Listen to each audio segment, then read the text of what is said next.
ni, Lisa. Wedi gorffen golchi ochr draw'r fan i ti.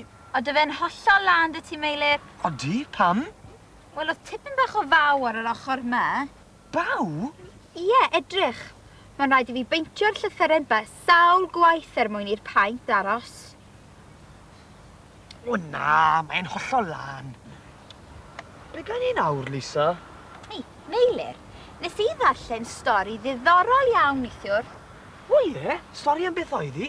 Stori am ddyn oedd yn gallu siarad gydag anifeiliaid a choed ac adar. Siarad gydag anifeiliaid? Wel ie, roedd y dyn yma'n ddyn clyfar iawn. Roedd yn deall iaith pob anifail a fydda'r coed a'r adar i gyd yn gwrando arno fe pan fydda fe'n siarad â nhw. Wi ddim yn credu'r stori yna. Dyn yn siarad â choed ac anifeiliaid. Dyw e ddim yn bosib. Wel, os y ti ddim eisiau clywed y stori, neu ddim i dweud ti. O pa chwarae ar bwced na, Meilir? Pam? Rhaid ofn i'r droed fynd yn sownd ynddo fe. Mynd yn sownd yn y bwced? Wel ie, allai di dorri'r bwced a brifod y droed. O, paid â siarad dwli.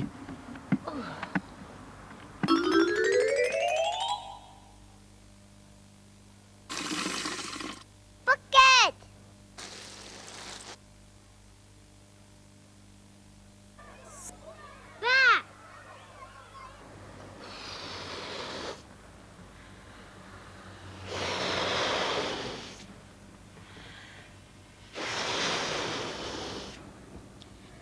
Balloon.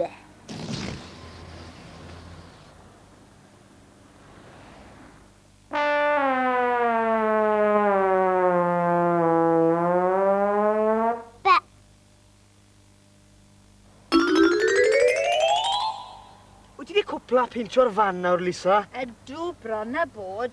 O, dir ymlaen, fi wedi blino aros amdano ti. Wedi deitha ti unwaith, Meilir, paid chwarae ar bwced na. Rhag ofyn i dy drod i fynd yn sownd. Ie, wi'n gwybod, Lisa.